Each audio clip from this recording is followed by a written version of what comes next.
Dans cette vidéo, nous allons voir comment déterminer une représentation paramétrique d'une droite de l'espace. C'est-à-dire comment répondre à ce genre de questions, déterminer une représentation paramétrique de la droite D passant par les points A et B. C'est parti!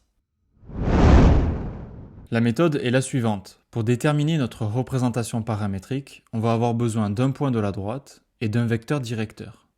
Les coordonnées du point, on va les noter XA, YA et ZA, et les coordonnées du vecteur directeur A, B et C. Dans ce cas, la représentation paramétrique, elle est donnée par un système à trois équations qui sont x égale xa plus a fois t, y égale à ya plus b fois t, et z égale à za plus c fois t, avec t un réel quelconque. En observant un peu le système, on voit qu'on a les coordonnées du point A qui sont ici, et les coordonnées de notre vecteur qui sont ici. C'est donc ces paramètres qu'il faut trouver pour répondre à la question.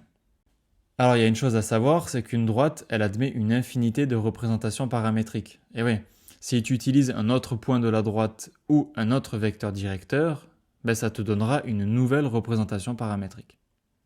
Alors dans notre exemple, il suffit d'en trouver une, et notre droite D, elle passe par le point A de coordonnées 2, 3, 1, et il faut trouver un vecteur directeur.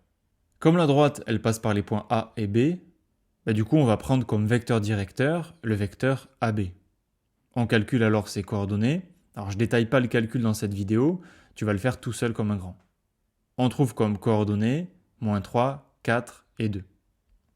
Allez, on a toutes les infos nécessaires, on peut alors donner notre représentation paramétrique.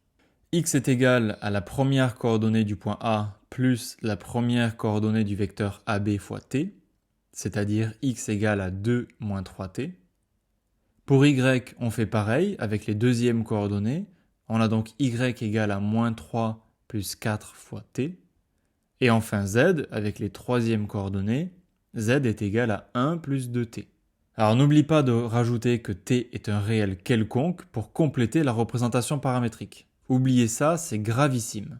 Et voilà, c'est terminé, tu sais maintenant comment déterminer une représentation paramétrique d'une droite de l'espace. Si cette vidéo t'a plu, n'hésite pas à liker et à t'abonner. On se retrouve tout de suite pour une prochaine vidéo.